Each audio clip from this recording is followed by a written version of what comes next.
Alors, bonjour les amis, c'est Fred Tipster du site gagnerfuté.com. Donc dans cette vidéo, je vais vous proposer un pari sportif pour le mardi 12 janvier en Liga. En attendant, vous savez très bien, nous allons voir les résultats. Donc des bons résultats, hein. On a passé un bon petit week-end au chaud. Il y avait samedi le match de Ligue 2 Grenoble-Auxerre où là je vous avais proposé un match nul conditionné avec une sécurisation remboursée si 1, donc là c'est un pari gagnant. Osasuna, Real de Madrid, si vous m'auriez demandé lequel des deux je voyais plutôt entre les deux matchs, évidemment, ça me semblait beaucoup plus probant pour le Real de Madrid, mais vous voyez, c'est le foot, hein. Donc là, c'est un pari perdu. Je voyais le Real de Madrid sec avec une petite cote 1,45. Le but était quand même de faire passer cette petite cote pour améliorer mon taux de réussite. Vous savez très bien ce que je suis en train de faire, hein. Là, je suis parti sur une cinquantaine de paris avec une cote moyenne affaiblie pour un taux de réussite beaucoup plus important et créer une pente rampante et montante et de revenir à la mise normale, hein. Je vais pas vous le dire à chaque fois, je sais qu'il y en a qui apprécient quand même que je sois quand même assez clair et transparent vis-à-vis de la gestion d'une bankroll. Bon, il y a d'autres stratégies à mettre, mais là, voilà, j'ai bien stoppé l'hémorragie. Maintenant, il faut que ça remonte. Pour ce qui est de dimanche, donc bah là, c'était extraordinaire. Bon, on a souffert quand même un petit peu, mais ça passe pour les deux, hein. L'AS Rome, l'Inter de Milan, je vous avais proposé le match nul. Jamais, beaucoup me disent pourquoi tu ne passes pas tes pronos secs. Un match nul, je suis désolé, il faut que ça soit quand même conditionné avec autre chose. C'est très difficile de passer à un match nul, mais si vous vous abstenez à ça, je sais que certains le font là parmi vous, vous allez avoir un taux de réussite qui va être beaucoup plus faible, mais à long terme, vous risquez d'être très gagnant, hein, parce que ce sont souvent des cotes de 3, entre 3 et 4, donc voilà. Bon là il était conditionné avec le BTS, les deux équipes marquent à 1,40, hein, pour sécuriser, tout le monde a compris la technique, donc ça nous faisait quand même une belle cote de 2, donc voilà, et effectivement les deux paris passent, donc là c'est gagnant, et en plus il y a le score, certains jouent un peu avec les scores, mais attention il faut une stratégie aussi, des stratégies un peu particulières. D'ailleurs, vous pouvez, avec tout ce que vous connaissez maintenant un petit peu et que vous avez peut-être appris ou par rapport à d'autres sites, je ne sais pas, vous avez la possibilité de faire des petites stratégies intéressantes, même pour ceux qui jouent au niveau des buteurs, vous pouvez conditionner, hein, par rapport à un résultat et puis le rembourser sur un résultat plus probant par exemple, hein. Et puis l'Evente Eibar qui est aussi gagnant et le score aussi est exact, donc je vous avais quand même proposé un pari sécurisé. Là, c'était quand même un petit peu chaud aussi comme match, hein, c'était difficile, mais bon, l'essentiel est là, on a gagné. Donc le 1 remboursé si N, donc c'est un pari gagnant aussi. Donc voilà pour les résultats, hein, alors pour les scores, parce qu'il y en a qui, voilà, voilà, pour les scores effectivement, donc l'AS Rome Inter, je vous avais bien dit probabilité 2-2, et puis pour l'Evente Eibar, effectivement, ils ont fait aussi 2-1 et le score probable ressortait aussi, donc ça c'est magnifique. Donc voilà pour ces résultats. Donc voyons voir maintenant l'étude et l'analyse de l'avant-match futé pour le mardi 12 janvier. Donc bah merci pour tous ceux qui ont soutenu Thibaut, qui ont fait un petit clin d'œil. C'est vrai que ça fait toujours plaisir et voilà. Bon, il a été très bien accueilli, vraisemblablement par le RC Lens qui l'a invité. Donc il a passé une journée extraordinaire et voilà quoi. Donc là, il est motivé vraiment à fond. Donc bah merci pour vous. Alors maintenant, il y a un petit souci avec Trump. Non, c'est pour la boutade. Mais c'est pareil, hein, vous savez, il va falloir prendre position, je pense, d'un côté comme de l'autre. C'est comme pour le vaccin, pour et contre le vaccin, hein. Mais il va falloir prendre position.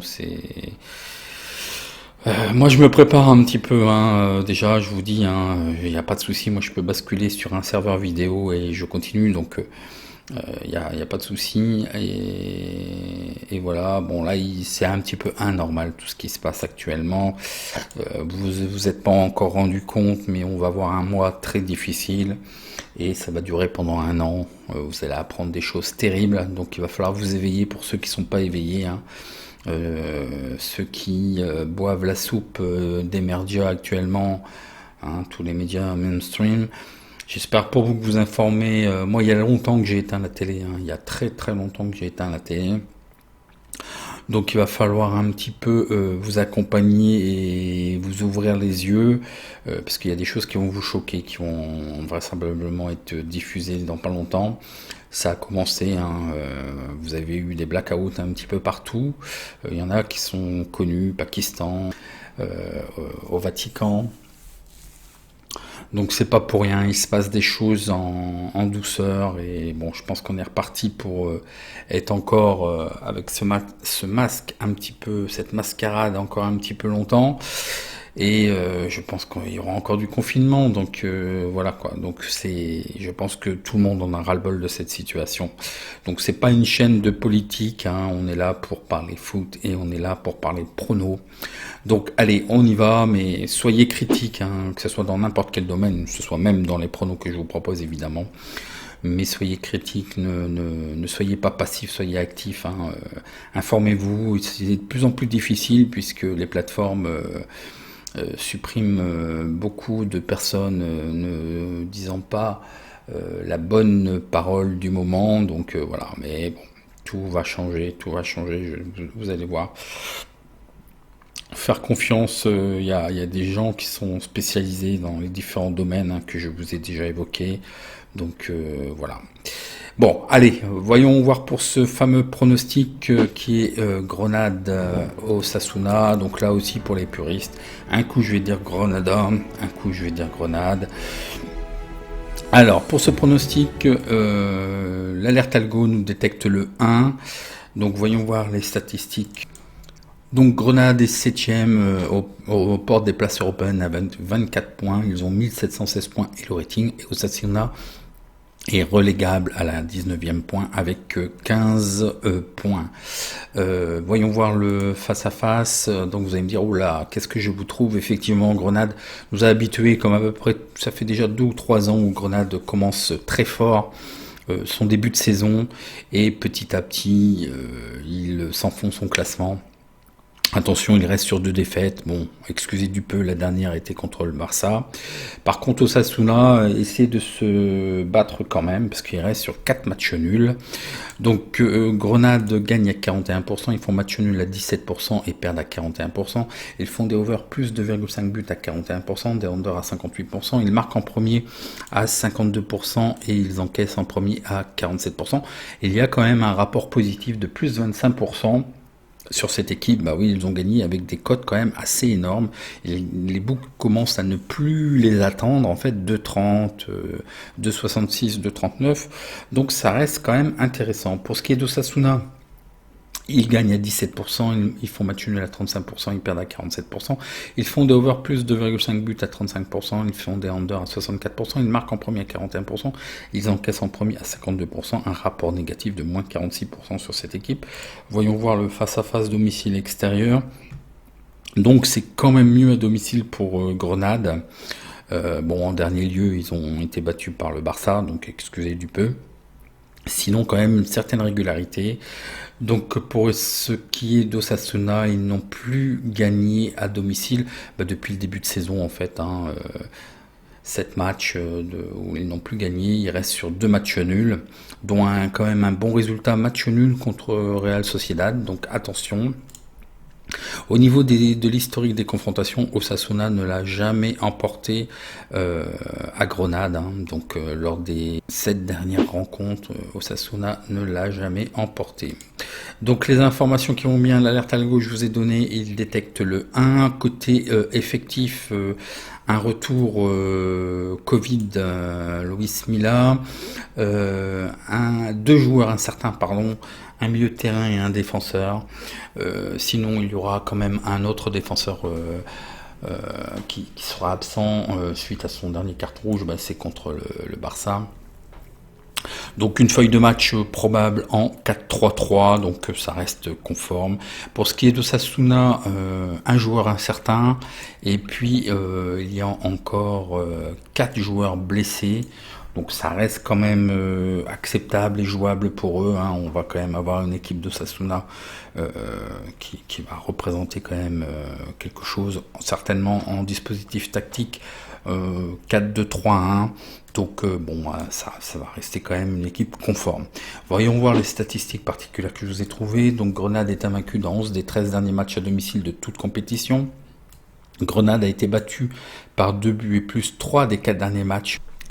Donc attention quand même, Grenade a remporté 5 victoires lors des 8 derniers matchs de toute compétition. Grenade ont marqué un but ou plus dans les 12 derniers matchs à domicile. Donc ils marquent à chaque fois, donc ça peut être intéressant. Grenade a encaissé 2 buts et plus lors des 6 des 9 derniers matchs.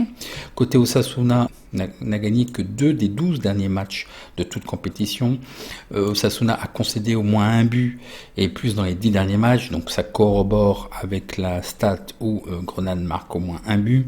Osasuna a concédé 2 buts et plus dans 4 des 7 derniers matchs. Osasuna a fait match nul dans 4 des 5 derniers matchs de toute compétition, ça on l'a vu. Osasuna a marqué au moins un but dans les 5 derniers matchs à l'extérieur de toute compétition. Donc vraisemblablement ça marque des deux côtés. Alors justement, la détection BTS nous dit non à 55%, donc là c'est pas très value. Au niveau de la probabilité over-under, c'est le under qui ressort à 52%, et là c'est pareil, c'est pas value à 1,48. Les books ne s'y trompent pas. Au niveau probabilité 1 et 2, 49% pour la victoire de Grenade, match nul à 38%, et la victoire de Sasuna à 13%, probablement le 1, peut-être un petit 2-0. Donc voilà ce que je vous propose sur ce match. Un pari sécurisé, le 1 à 2,37. Et puis on va quand même couvrir parce qu'Osasuna quand même tente d'accrocher. On l'a vu aussi bien de par l'historique, on a vu que les 4 derniers matchs aussi ils ont fait match nul. Donc sécurisé avec le match nul, ce qui nous donne quand même une cote équivalente acceptable à 1,56. Donc voilà, pour faire votre répartition, n'oubliez pas linka.us/calcul et vous allez tomber sur les calculatrices de gagner futé. Donc voilà pour ce match et le seul match. Donc je vous donne rendez-vous à la prochaine vidéo. En attendant, je réponds à vos questions en commentaire et n'oubliez pas votre petit like. Et en attendant, un bon match. Merci.